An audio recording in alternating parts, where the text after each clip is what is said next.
જય Dwarkadhish, welcome to my YouTube channel Diya cooks creation.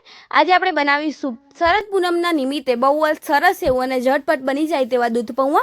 દૂધ પૌવા બનાવવા માટે મેં અહીંયા સૌથી પહેલાં ડ્રાયફ્રૂટ્સમાં 1/4 કપ જેટલી પિસ્તાની કતરણ લીધી છે, અહીંયા 1/4 કપ જેટલી કાજુની કતરણ લીધી છે અને 1/4 કપ જેટલી મેં બદામની કતરણ લીધી છે।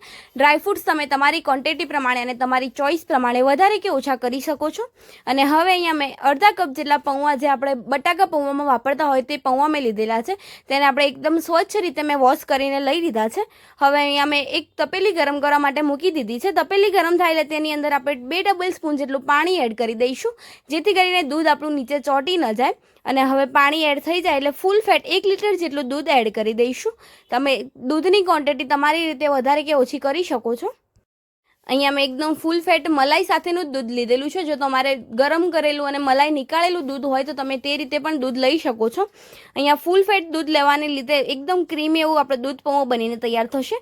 અને હવે તેને આપણે નોનસ્ટોપ હલાવતા જઈને સારી રીતે એક બોઇલ આવે ત્યાર સુધી તેને બરાબર આપણે ગરમ કરી લઈશું। તમે જોઈ શકો છો આ રીતે એક બોઇલ આવે ત્યાર સુધી તેને બરાબર આપણે મિક્સ કરતા જઈને ગરમ કરી લઈશું। હવે તેની અંદર આપણે અડધા કપ જેટલી ખાંડ એડ કરી લઈશું। ખાંડની તમારી ચોઇસ પ્રમાણે તમે વધારે કે ઓછી કરી શકો છો, જેટલી મીઠાશ ખાતા હોય તે રીતે તમે ખાંડ એડ કરી શકો છો। હવે તેને બરાબર આપણે મિક્સ કરતા જઈને સારી રીતે બોઇલ કરી લઈશું, જેથી કરીને ખાંડ આપણી સારી એવી મેલ્ટ થઈ જશે।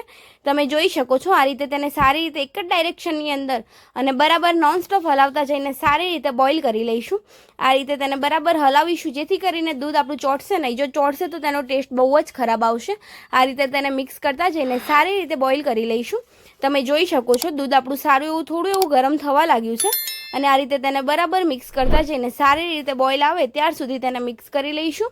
તમે જોઈ શકો છો આપણું દૂધ સારું એવું ગરમ થવા લાગ્યું છે અને હવે તમે જોઈ શકો છો દૂધની અંદર સારો એવો બોઇલ આવી ગયો છે। હવે આ રીતે બોઇલ આવે ત્યાર સુધી તેને મિક્સ કરતા જઈને આપણે બોઇલ કરી લઈશું। તમે જોઈ શકો છો દૂધ જેમ ઉકળશે તેમ તેનો કલર ચેન્જ થતો જશે। હવે તેને સારી રીતે આપણે આ રીતે નોનસ્ટોપ હલાવતા જઈશું અને તેને સારી રીતે બોઇલ કરી લઈશું। તમે જોઈ શકો છો અહીં આપણા દૂધનો કલર સારો એવો ચેન્જ થવા લાગ્યો છે અને સારું એવું દૂધ પણ આપણું ગરમ થવા લાગ્યું છે। આ રીતે તેને બરાબર સારી રીતે આપણે મિક્સ કરતા જઈને હલાવી લઈશું। તમે જોઈ શકો છો અહીંયા સારો એવો દૂધની અંદર બોઇલ આવી ગયો છે અને દૂધ આપણું સારું એવું ઉકળી ગયું છે। દૂધ આપણું બરાબર ઉકળવા લાગ્યું છે। હવે દૂધ એકવાર ઉભરો આવી જાય ત્યારબાદ આપણે તેને સ્લો કરીને તેની અંદર 1 ચમચી જેટલો ઇલાયચી પાવડર એડ કરી દઈશું। ઇલાયચી પાવડર એડ કરવાથી તેનો ફ્લેવર બહુ જ સરસ આવશે અને તેનો ટેસ્ટ પણ બહુ જ સરસ આવે છે। અને હવે ઇલાયચી પાવડર એડ થઈ જાય ત્યારબાદ તેની અંદર જે આપણે વોશ કરેલા પૌવા હતા તે પૌવાને એડ કરી દઈશું। અહીંયા પૌવાની ક્વોન્ટિટી તમે તમારી રીતે તમારી ચોઇસ પ્રમાણે વધારે કે ઓછી કરી શકો છો। હવે પૌવા એડ થઈ જાય એટલે તેની અંદર જે ડ્રાયફ્રૂટ્સને આપણે કતરણ કરી રાખી હતી તે ડ્રાયફ્રૂટ્સની કતરણને એડ કરી દઈશું। જો તમને ડ્રાયફ્રૂટ્સ વધારે ન ભાવતા હોય તો તમે ડ્રાયફ્રૂટ્સને ઓછા પણ એડ કરી શકો છો।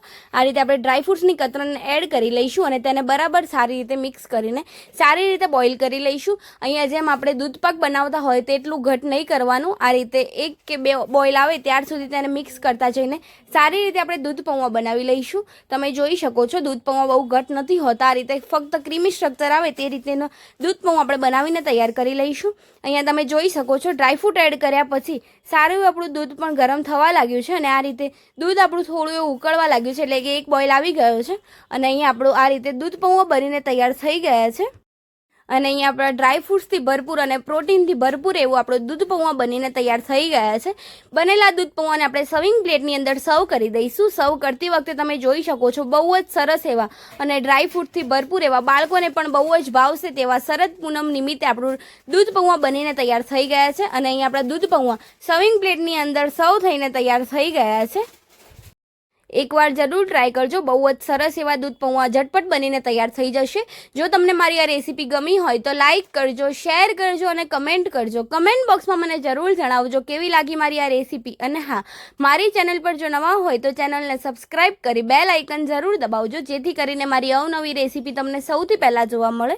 મળીએ કોઈ નવી રેસીપી સાથે, ત્યાર સુધી બધાને જય દ્વારકાધીશ, જય શ્રી કૃષ્ણ। અને હા, અહીંયા સ્ક્રીન પર મારી ચેનલની બીજી પણ રેસીપીઝ જોવા મળતી હશે, તે રેસીપી પર તમે ક્લિક કરીને બીજી પણ રેસીપીઝ જોઈ શકો છો।